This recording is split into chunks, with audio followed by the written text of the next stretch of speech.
저희가 계속해서 보고 있는 요한복음의 그 주제는 아주 분명하고 명확합니다.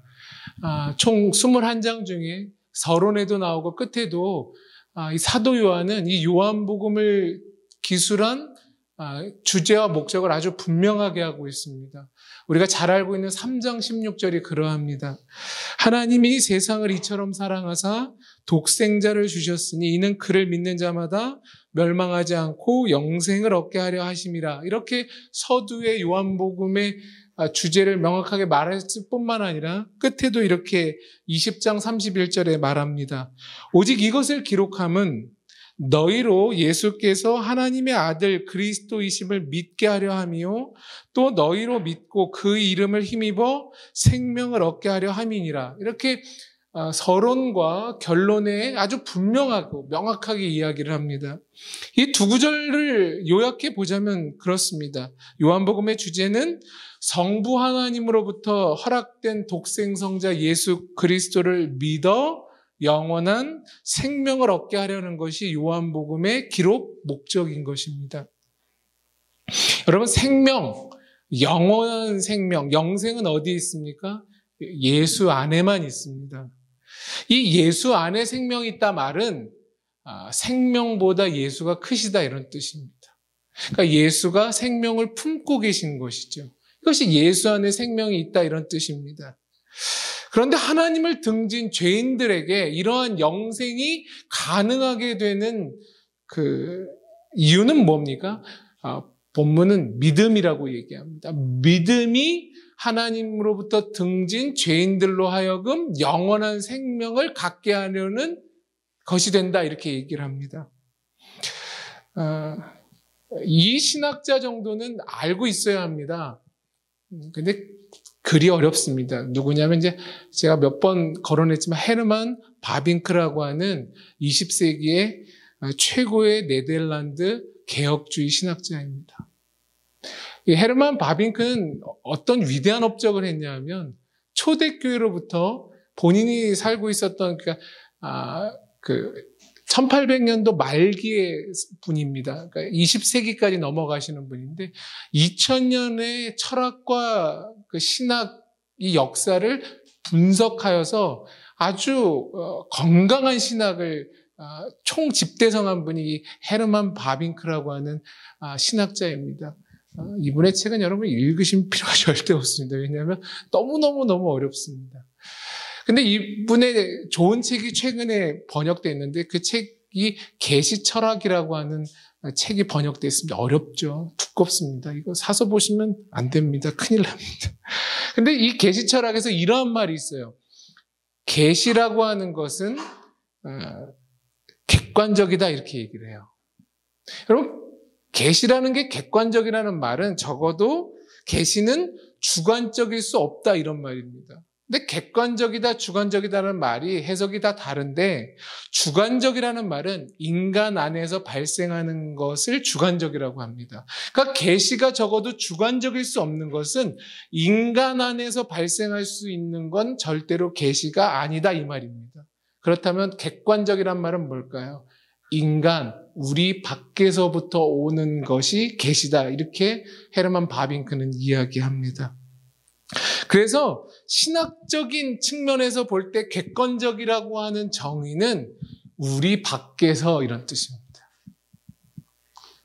그래서 믿음은 주관적일까요? 객관적일까요? 객관적이죠. 믿음은 우리 안에서 나오지 않습니다. 믿음은 밖에서부터 우리 안으로 들어오는 것입니다.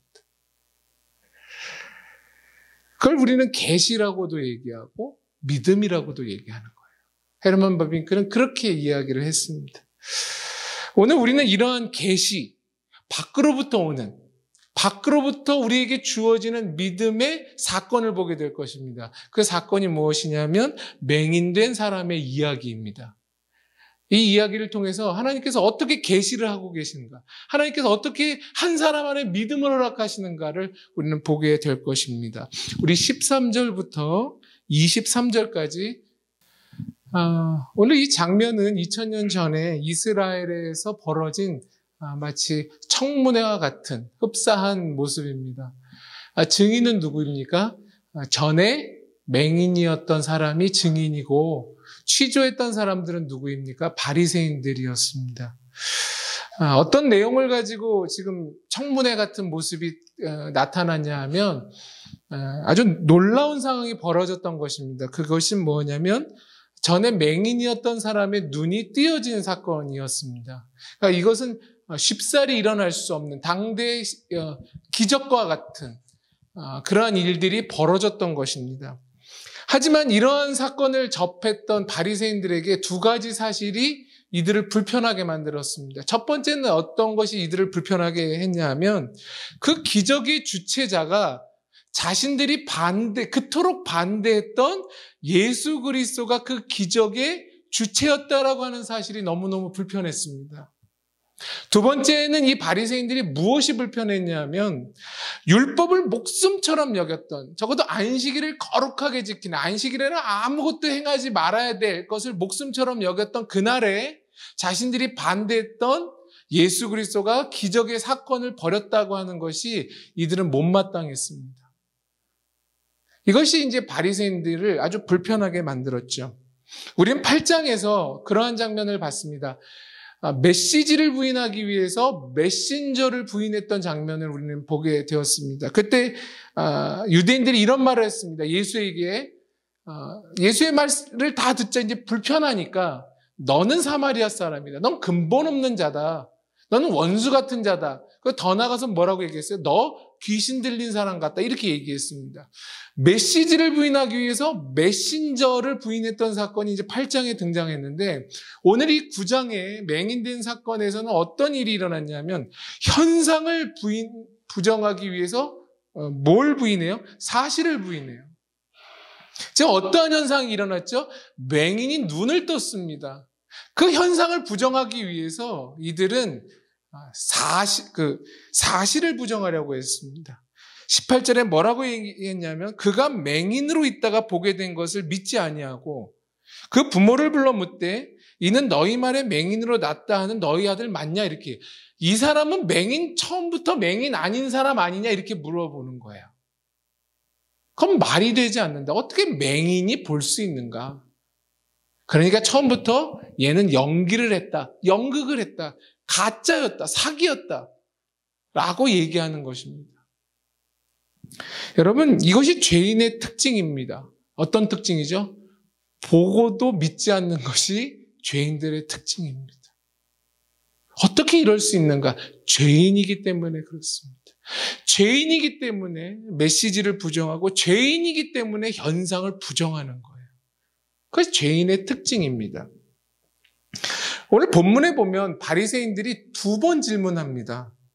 반복해서 15절과 26절입니다. 그건 뭐냐면 맹인에게 어떻게 보게 되었는가 이렇게 물어봐요. 너 어떻게 눈을 뜨게 되었는가 2번이나 묻습니다. 맹인이 어떤 일이 일어났죠? 정상인이 되었습니다. 맹인이 정상인이 되는 어떤 기적 같은 현상과 결과가 지금 눈앞에 벌어진 것입니다. 믿을 수가 없었습니다. 그러니까 2번이나 동일한 질문을 해요. 어떻게 눈이 띄어졌는가? 너 어떻게 보게 되었는가? 이렇게 묻습니다. 맹인이 뭐라고 대답하나요? 15절에 이렇게 대답합니다. 이르되 그 사람이 예수를 지칭하는 거죠. 누구인지 모르는 내 앞에 있었던 그 사람이 진흙을 내 눈에 바르매 내가 가서 씻고 보게 되었습니다. 라고 대답을 해요. 다시 한번 이야기할게요. 너 어떻게 보게 되었느냐? 너 어떻게 눈을 뜨게 되었느냐? 이 맹인이 그렇게 얘기해요. 내 앞에 있던 그 사람, 누군지 몰랐던 그 아무개가 내 눈에 진흙을 바르고 내가 실로암에 가서 씻었더니 보게 되었습니다. 이렇게 얘기를 해요. 여러분, 이 맹인의 고백에 어느 지점에 우리는 기적의 방점을 찍어야 할까요? 어느 지점이 기적을 낳겠죠? 1번, 그 사람이. 2번, 진흙을. 3번, 내 눈에 바르매. 4번, 가서 씻었다. 그럼 답은 몇 번이죠? 대답하지 마세요. 틀릴 수가 있으니까. 오늘 본문에 여러분이 쭉 읽어보시면 끝까지 자주 등장하는 단어가 하나 있습니다.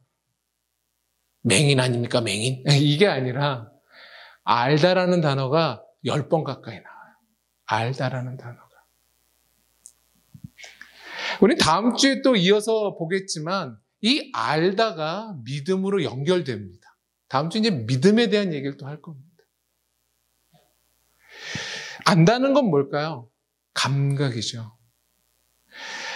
무지로부터 깨우치는 거, 이거 안다, 이런 뜻입니다. 그러니까 어둠에서 빛으로 나가는 거, 이거 아는 거죠. 그러니까 아는 문제는 감각이 깨어나는 것에 대한 문제입니다. 맹인의 눈이 띄어졌죠. 맹인은 눈이 없었을까? 눈이 있었지요. 맹인은 눈 알이 없었던 사람이 아닙니다.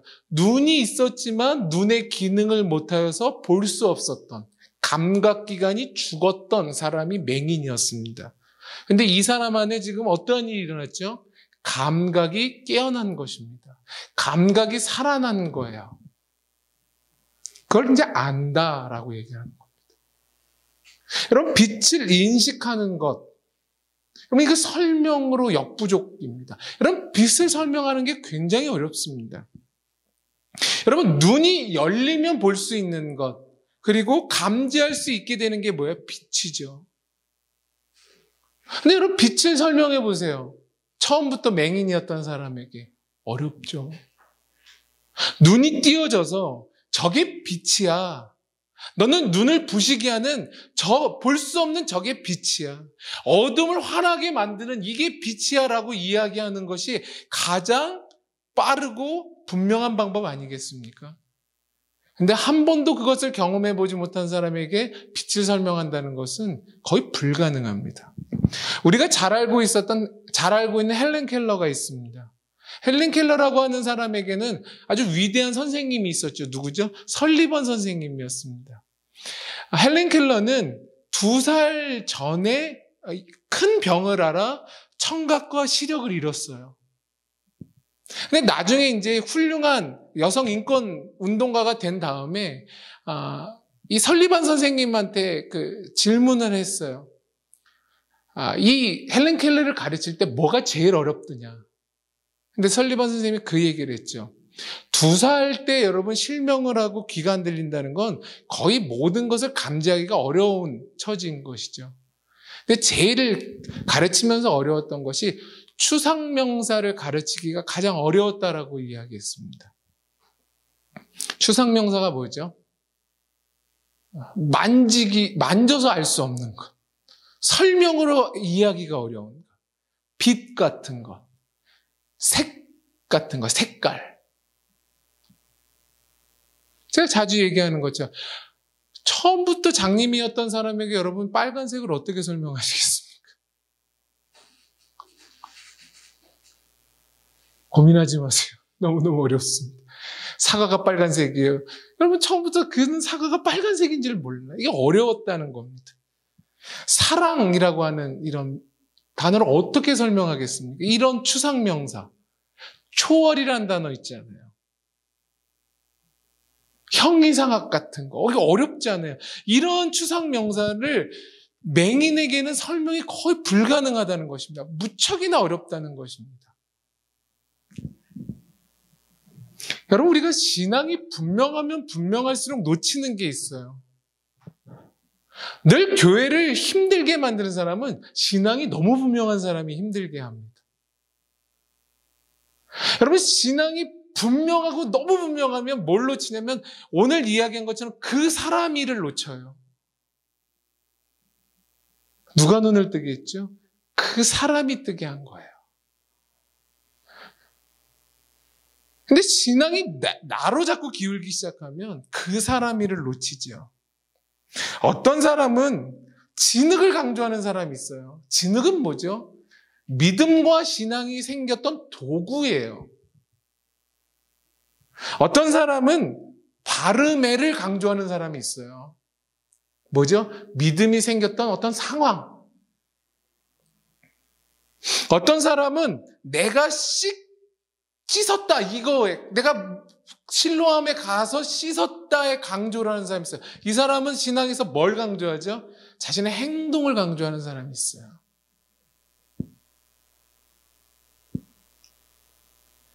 여러분, 자기가 뭘 해서 이렇게 몸이 낫잖아요. 그럼 우리는 그래요.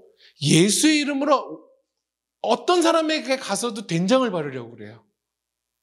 내가 기도함으로 된장 발라 나으면 무엇을 아파도 다 된장을 바르면 나을 거라고 생각한다고요. 그리고 사람들에게 뭐예요? 나처럼 해보라고 뭐예요?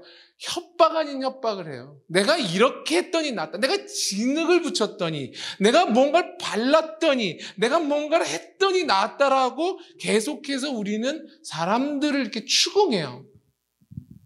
뭘 놓치죠? 그 사람 일을 놓쳐요. 여러분, 신앙생활에 제일 중요한 건 그 사람을 놓치면 안 돼요. 그 사람이 누구죠? 예수죠, 예수. 신앙은 틀을 깨는 작업의 연속입니다. 그게 신앙입니다. 뭐 예수 믿고 이제 나 천국 갈 건데 나 왜 이렇게 남은 여생 살아야 될까? 그렇죠, 여러분? 지루하잖아요. 예수 믿고 딱 죽으면 딱 좋을 텐데, 그죠? 그래서 예전에 여러분 미국에 부흥운동이 일어났을 때 가장 여러분 축복된 게 뭔지 아세요? 거기 이제 지푸라기로 여러분 이렇게 이렇게 그 강대상까지 그 앞에 무대까지 가게 했는데 거기 가서 은혜 받고 그 천막 열고 나가서 교통사고 나서 죽는 게 가장 큰 축복이었어요. 안 그러세요? 여러분, 예수 믿고 나가서 사고로 죽는 게 가장 큰 축복이죠. 지진하잖아요. 인생이 너무 힘들잖아요. 빨리 죽고 하나님 빨리 만나고 천국 갔으면 좋겠는데 오늘도 고민, 내일도 고민, 힘겨운 인생들 왜 하나님께서 이렇게 놓게 하셨을까요? 틀을 깨게 하시려고 놓으신 거예요. 인간은 제한적이라 우리는 어쩔 수 없이 틀을 가져요. 그리고 그 틀을 가져야 자신이 담기고 생각이 담겨요. 그게 인간의 제한적인 특성 때문에 그래요. 그런데 틀은 한계죠. 얼개 같은 거예요. 테두리를 갖는 게 틀이에요. 그래서 인간은 다 틀을 가져요. 그래서 하나님께서 그 틀 안에 한 사람을 담고 생각도 담아요. 하지만 그 틀은 계속 깨트리면서 하나님께서 이끄세요. 제가 오늘 그 주보에도 기록했지만 제가 좋아하는 그 김관성 목사님이 쓴 글인데 결혼도 그러죠. 그런 걸 제가 올렸어요. 결혼도 뭐 하는 거예요? 한 사람 안에 있는 허물과 틀을 벗겨내는 것으로 하나님은 결혼을 쓰세요. 신학 공부도 그래요. 보통 중고등학교 때 은혜 받은 친구들이 그 신학교 오거든요. 신학교 왜 오는지 아세요? 받은 은혜를 검증하려고 와요. 근데 신학교는 재미가 없죠. 왜 재미가 없을까요? 자기가 은혜 받은 걸 가르쳐주면 좋겠는데 그런 걸 안 가르쳐주거든요. 다양한 스펙트럼을 가르쳐줘요. 네가 받은 은혜 그 수만 가지 중에 하나야를 가르쳐요. 그러니까 관심 있는 것만 공부하고 싶은데 자꾸 관심 없는 것도 가르치니까 신학교 때 공부를 안 하죠. 신학하는 이유가 뭐죠? 틀을 깨는 거예요. 네가 믿고 네가 알고 있는 게 전부가 아니야. 이게 신학을 공부하는 이유인데 그걸 잘 모르죠. 인생도 그거죠. 네가 갖고 있는 거 전부가 아니야. 20대 때 갖고 있던 열정으로만 못 살아. 결혼하면 아시잖아요. 주례 몇 번 했지만 크게 대답하잖아요. 신부를 사랑하십니까? 네! 신랑을 사랑합니다. 네, 그 열정으로 사랑해봐라 되나? 그걸 이제 결혼 30년 되시고 막 50년 된 분들 이렇게 앉아서 웃으시잖아요. 왜 웃으시죠? 모를 때가 행복한 거다. 너도 이제 우리의 동지가 된 걸 환영한다. 나만 고생할 수 없다. 너희도 입안열에 들어라. 인생이 뭐죠? 우리 틀을 깨는 거예요. 우리가 얼마나 부족한 사람이고 얼마나 우리가 연약한 사람인지를 보게 하는 거죠. 유대인들은 어떤 틀이 있었죠? 안식일이라는 틀이 있었어요. 하나님은 그걸 율법이라고 그래요. 율법을 왜 주셨을까요? 하나님을 잘 믿게 하시려고 주신 처음에 틀이었어요. 근데 나중에 보니까 이 틀이 뭐보다 컸어요? 진리보다 커졌다고요. 도구가 실제 내용보다 커졌다고요. 그러니까 그걸 깨러 오신 분이 뭐예요? 하나님 되신 예수 그리스도가 그 도구와 틀을 깨러 오신 거예요. 그들의 굳건한 신앙, 그들의 굳건한 체험을 깨는 그 틀을 깨기 위해 예수가 이 땅 가운데 오신 거죠. 우리가 예전에는 그 틀로 구원을 받았지만 이제는 그 틀이 예수보다, 복음보다 더 커진 그 틀을 하나님께서 오늘 저와 여러분 안에 깨기를 원하세요. 그것이 신앙이죠. 그 틀을 깨는데 보통 한 사람의 평생이라고 하는 시간이 들어요. 그래서 나중에 항복하고 돌아오는 자, 주님 저는 되지 않겠습니다. 로 이야기하는 것으로 한 사람의 인생을 하나님께서는 이끄세요. 여러분 절대로 은혜로 시작해서 율법, 행위로 맞추시면 안 돼요. 여러분 신앙의 주체자를 놓치지 않기를 바랍니다. 그 사람 일을 놓치면 안 돼요. 진흙보다, 발랐던 사건보다, 내가 행동했던 것보다 훨씬 큰 주체는 누구다? 그 사람, 예수 그리스도다라고 하는 사실을 우리 평생에 놓치면 안 돼요. 하나님, 그 사람이 우리를 이끄세요. 우리 24절부터 마지막 34절까지 읽어보겠습니다. 시작. 지금 제가 읽어드리는 건 나중에 글을 예쁘게 쓰셔서 이렇게 붙이셔도 좋겠고 그렇습니다. 하나님의 은혜가 침입한 자만이 알 수 있는 믿음이 있다. 하나님의 은혜가 침입한 자만이 알 수 있는 믿음, 신앙이 있다. 이건 나중에 이렇게 좀 예쁘게 쓰셔서 외우셔도 좋을 것 같아요. 여러분, 내가 설득된 것으로 다른 사람을 설득할 수 있을 거라고 하는 우를 범하지 마십시오. 그것이 지금 본문이 주는 교훈입니다. 우리는 우리를 변화시킨 예수 그리스도를 확신하고 그 복음을 전하는 것에 최선을 다해야 합니다. 그렇지만 나를 변화시킨 그 상황으로 다른 사람도 변할 수 있을 거라고 생각하면 그건 오산입니다. 하나님은 절대로 그렇게 일하시지 않습니다.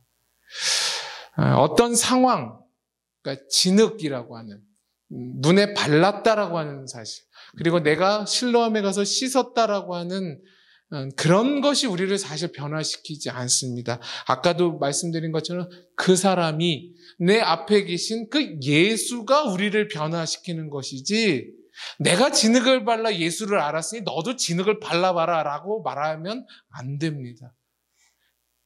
내가 실로암이라는 곳에 가서 씻었더니 너도 병이 있는 것 같으니 나랑 종류는 다르지만 너도 실로암에 가서 한번 씻어봐라. 너도 나처럼 나을 것 같다라고 말해서는 안 됩니다. 주체가 중요합니다. 누구죠? 그 사람 예수 그리스도입니다.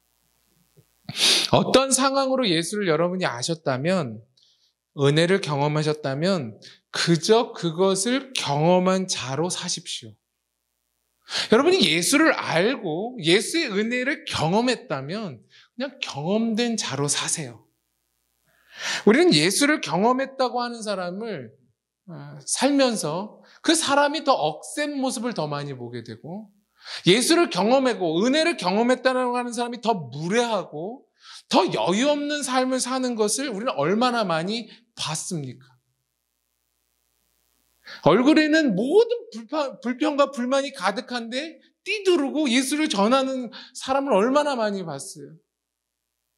여러분, 은혜를 경험한 자의 얼굴을 하시고 예수를 아는 자의 표정을 우린 지어야만 합니다. 그거는 해서되는 게 아니라 경험되어 나오는 것입니다. 은혜를 경험한 사람이라면, 오늘도 하나님의 사랑을 받고 있는 사람이라면 그 경험된 자로 우리는 넓어져야 합니다. 그리고 우리는 더 따뜻해져야 되고, 더 편안해져야 하고, 더 웃음을 잃지 않아야 합니다. 그것이 예수를 아는 것이고, 그것이 은혜를 받은 자의 모습인 것이죠. 결과인 것이죠. 하나님 그것으로 일하십니다. 과거에 내가 받았던 어떤 은혜의 사건으로 일하시는 게 아니라, 오늘 하나님을 알고, 그 하나님을 안 자로, 그 하나님으로부터 받은 은혜를 경험해서 내 몸으로 나온 자로서 우리는 아는 거예요. 전 지난주에 그것을 봤습니다. 서울에 나갔다가 퇴근하는 그 시간에 지하철의 그 지옥철 같은 그 덥고 그 냄새나고 그 힘겨운 지하철 안에도 아주 즐겁게 문자하는 한 자매를 봤습니다. 사랑하는 사람과 아마 문자하겠죠. 숨길 수가 없는 것입니다. 모두가 괴로워하고 모두가 지쳐있는 그 모습에서도 한 사람만큼은 기대에 가득하여 마치 그 형제를 만나는 그 모습을 하면서 그 문자하고 미소를 머금고 있는 것을 저는 잊을 수가 없습니다. 우리가 은혜 받은 자로 살아야 합니다. 그래서 과거의 것으로 사실 게 아니라 오늘 주어지는 하나님의 은혜, 오늘 주어지는 하나님에 대한 암, 그것으로 여러분들이 살게 되기를 바랍니다. 기억하십시오. 내가 변화된 것으로 다른 사람을 변화시킬 수 있다고 생각하는 건 큰 오산입니다. 하나님 그렇게 일하시지 않습니다. 한 주도 넉넉하게, 따뜻하게, 기쁘게, 행복하게, 만족스럽게 사실 수 있는 나날이 되실 수 있게 되기를 간절히 축원합니다. 기도하겠습니다.